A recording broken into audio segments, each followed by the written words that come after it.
రాజశ్యామల అమ్మవారి యొక్క రెండవ రోజున ఏ అలంకారం అమ్మవారికి చేస్తామండి? మనం అమ్మవారి పూజ ఎలా చేసుకోవాలండి?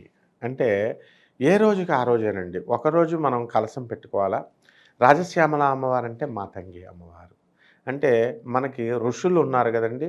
మాతంగ ఋషి యొక్క కుమార్తె. అంటే పార్వతీదేవే ఆ మాతంగి ఋషికి పుట్టిందనమాట. ఆమెనే శ్యామలాదేవి అని కూడా అంటాం. రాజశ్యామల అంటాం. ఈ శ్యామల అమ్మవారు ఎలా పుట్టిందండి అంటే, లలితాదేవి యొక్క చెరుకు విల్లు ఉంటుంది కదా! ఆమె దగ్గర ఆ చెరుకు విల్లులో నుంచి పుడుతుంది. మరి మాతంగి అమ్మవారంటే, మాతంగి అమ్మవారు ఋషి అయినటువంటి మాతంగుని యొక్క ఆయనకు పుడుతుంది. ఈ 2 కూడా ఒకటే. అంటే మనము రాజశ్యామల అమ్మవారినే మనం మాతంగి అని అంటాము. అలాగే ఈమెను ఉచ్చిష్ట చండాలిని అంటాము. నీల సరస్వతి అంటాము. అంటే ఉపాసన చేస్తున్నప్పుడు ఒక్కొక్క రూపము మారుతూ ఉంటుందన్నమాట. కాబట్టి ఇదంతా కూడా దేవీ ఉపాసనలో భాగాలు. అమ్మవారిని కళలు పెట్టడంలో భాగాలు. ఒక అధర్వణ వేద పండితుడిగా బెజవాడ దేవస్థానానికి మేము గురువుల దగ్గర పెరిగాము కాబట్టి, ఈ అమ్మవారిని ఎలా చేయాలి? ఏ రోజు చేయాలి? ఎలా చే నీసి మాంసాలు అవన్నీ పెట్టకుండా సాత్విక పద్ధతుల్లో జగద్గురు ఆదిశంకరాచార్యులు వారు మనకు చెప్పారు. ఆ పద్ధతుల్లోనే చేసుకోవాలన్నమాట. ఇకపోతే ఈ రెండో రోజున ప్రథమం శైలపుత్రీతి ద్వితీయం బ్రహ్మచారిణి అన్నారు. అంటే అమ్మవారిని రాజశ్యామల అమ్మవారిని బ్రహ్మచారిణి రూపంలో మనం పూజ చేస్తాం. ఇవన్నీ కూడా దుర్గా రూపాలే, నవదుర్గలే. అయితే మొట్టమొదట రోజున పుట్టినప్పుడు హిమవత్ పర్వతం కుమార్తెగా అమ్మవారిని శ్యామల అమ్మవారిని మనం పూజ చేస్తాం. తెల్లని వస్త్రం ధరించి. ఇక్కడ బ్రహ్మచారిణి రూపములో కమండలం పట్టుకొని, చేతిలో జపమాల పెట్టుకొని, అమ్మవారు బ్రహ్మచర్యాన్ని ఆస్థెటిక్ ఆస్పెక్ట్ ఆఫ్ లైఫ్‌ని అమ్మవారు పాటిస్తూ, అమ్మవారు పార్వతీ అమ్మవారి యొక్క రూపములో రాజశ్యామల అమ్మవారిని మనం పూజ చేస్తాం. కాబట్టి ఎప్పుడైతే మనం ఆంజనేయ స్వామి వారిని బ్రహ్మచారులు కదండీ వీళ్ళు. అలాగే వినాయకుడు ఇలాంటి వాళ్ళని పూజ చేస్తే ఎంత శక్తి వస్తుందో, అంతే శక్తి ఈ అమ్మవారిని కూడా చేస్తాం. అంటే వినాయకుడే చక్కగా స్త్రీ రూపంలో కూడా పూజింపబడతాడు. తంత్ర సాధనలో వినాయకుడికి వినాయకి అని చెప్పేసి పూజ చేస్తాం. అలాగే ఏకాదశ రుద్రుడిగా మనము ఆంజనేయ స్వామిని పంచముఖాంజనేయ, సప్తముఖాంజనేయ, ఏకాదశముఖాంజనేయ, ఏకముఖాంజనేయ ఇలా అనేక రకాల ఉపాసన స్థాయిల్ని బట్టి ఉంటుందన్నమాట. కాబట్టి ఈ రోజున మీరంతా కూడా తెల్లవారుజామునే నిద్రలేచి తలంటు స్నానాలన్నీ కూడా చేసుకొని శుభ్రమైనటువంటి వస్త్రాలను మీరు ధరించి చక్కగా ఈ జగన్మాత అయినటువంటి రాజశ్యామల అమ్మవారిని మీరు అంతకు ముందు రోజున మొదటి రోజునే మనము కలశం పెట్టాము కాబట్టి ఆ కలశానికి చక్కగా దండ వేసి పూలదండ లేదా తులసి మాల కూడా మీరు వేయొచ్చు. అలాగే మారేడు ఆకును కూడా మీరు పెట్టొచ్చు. శివస్వరూపం అన్నమాట. ఎందుకంటే కృష్ణుని యొక్క యోగ మాయ ఈమె. కృష్ణుడిలో మెటీరియల్ ప్రోగ్రెస్ని, మెటీరియల్ ఎనర్జీని ఇస్తూ మనం భౌతిక లోకంలో ప్రపంచంలో నివసించే మనందరికీ కూడా శక్తిని ప్రసాదించే తల్లి కాబట్టి, మనము శివస్వరూపము కాబట్టి అమ్మవారిని పార్వతిగా మనము మారేడాకు పెడతాము. అలాగే కృష్ణశక్తిగా తులసి ఆకును కూడా మనము ఈ మాలలో మనము ఆ కలశానికి పెడతాం. ఆ కలశానికి పసుపు కొమ్ము కడతాము. తర్వాత మొట్టమొదటి రోజున పెట్టినటువంటి జాకెట్ గుడ్డ అక్కడ ఉంటుంది.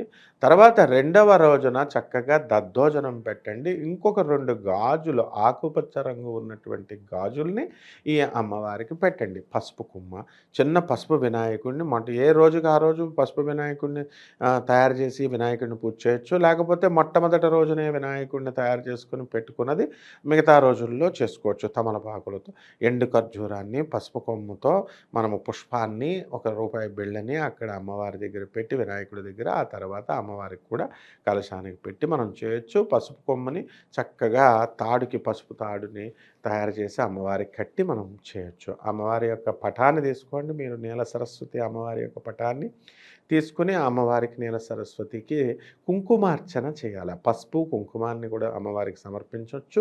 అష్టోత్తర నామాలతో గంధాన్ని కూడా ఇచ్చి తర్వాత చక్కగా హారతి ఇవన్నీ కూడా మామూలుగా. ఇకపోతే మనం ప్రసాదాలు ఏం చేస్తామండి, మనం 9 రకాలు ఇవన్నీ కూడా అవసరం లేదు.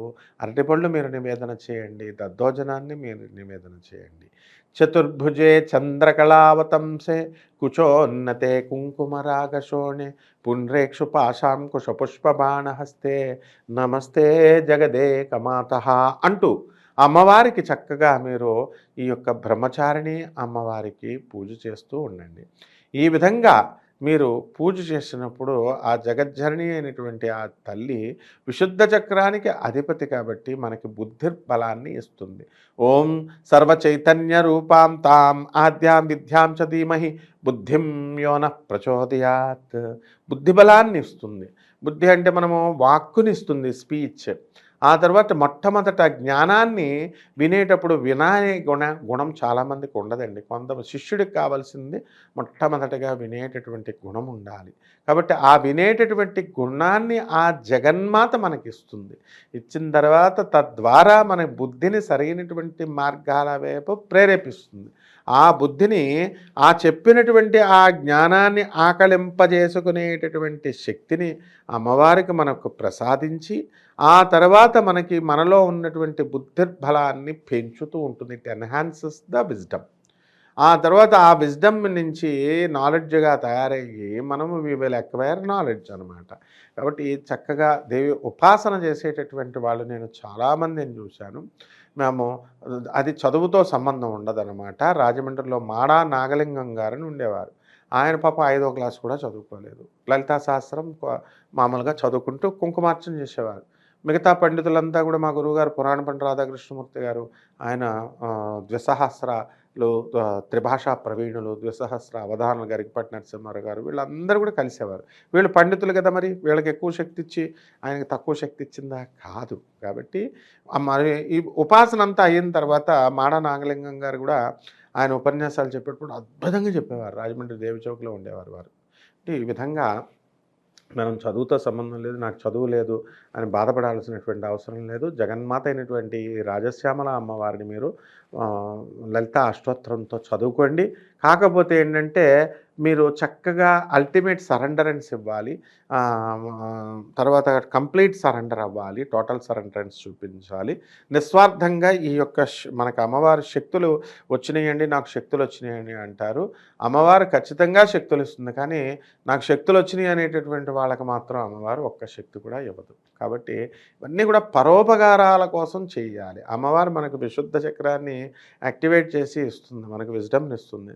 అది ఇతరులకు బోధించాలి, నిస్వార్థంగా బోధించాలి, డబ్బులు తీసుకోకూడదు, మోసాలు చేయకూడదు. ఇవి మెయిన్ ఎథిక్స్. అందువలన ఉపాసన చేసేటటువంటి వాళ్ళంతా కూడా వాక్సిద్ధి ఉండాలి. సామే వసదు జిహ్వాగ్రే బ్రహ్మ రూపా సరస్వతి. అంతేగాని మీరు మనసులో ఒకటి జనాలకి జనాకర్షణ ధనాకర్షణ వచ్చిందని చెప్పి కట్టులు వేస్తాం మేము, లేకపోతే మీకు మంత్రాలు చేశారు, అమ్మవారు నాతో మాట్లాడుతుంది, ఇలా చెప్పే వాళ్ళకి ఎవ్వరికీ కూడా అమ్మవారు రాజశ్యామల కనికరించదు. కాబట్టి మీరు పరోపకారం కోసం మీరు చేయండి సాధన. మీ సమస్యలు కూడా తీర్చిదిద్దబడతాయి. రెండవ రోజున ఈ విధంగా మీరు దద్దోజనాన్ని నివేదన చేసి తమలపాకులు అమ్మవారికి తాంబూలం ఇచ్చి హారతి ఇవ్వండి. జగన్మాత అయినటువంటి రాజశ్యామల అమ్మవారి అనుగ్రహం మీకు తప్పకుండా లభిస్తుంది. శుభమస్తు.